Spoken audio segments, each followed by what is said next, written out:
Malcolm Jolly with Andrea Evie from the Wine Scholars Guild. Andrea, you've just led a tasting of influencers and media and trade with the wines of Roero, a region in Piedmont that is maybe not as well known as some others that start with B. We won't mention them. It was a really cool tasting because we were pairing whites and reds with cured meats, salumi, from all over Italy. But let's talk about the wines. Arneis. Arneis is a white Italian wine. A lot of people drinking Italian whites are probably drinking Pinot Grigio and things like that. How is it different? Yes, 100% agree.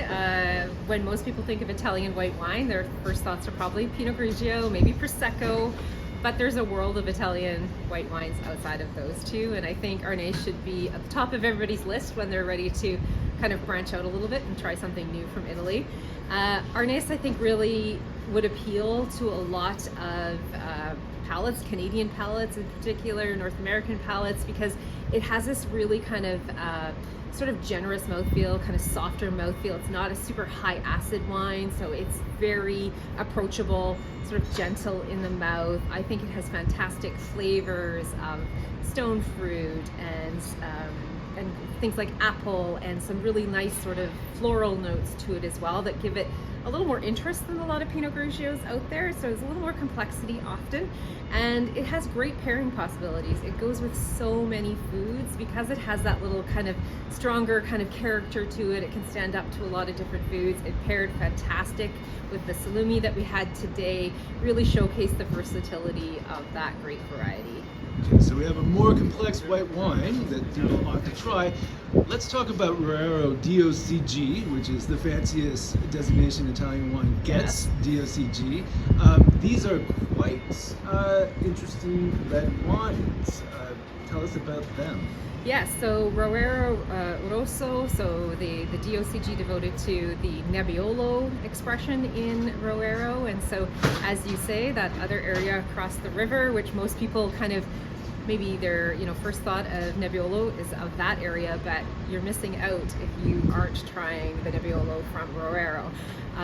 For me, it is really kind of an approachable style of Nebbiolo. So some people maybe think of having Nebbiolo and they think, oh, I need to buy that bottle, put it in my cellar for 10 years before it's drinkable. It needs time for those tannins to kind of resolve and kind of soften. Whereas Roero, to me, because of this sandy soil that the vines are growing in, really in its youth, it already has this beautiful silky texture to the tannins. And so those wines are approachable upon release.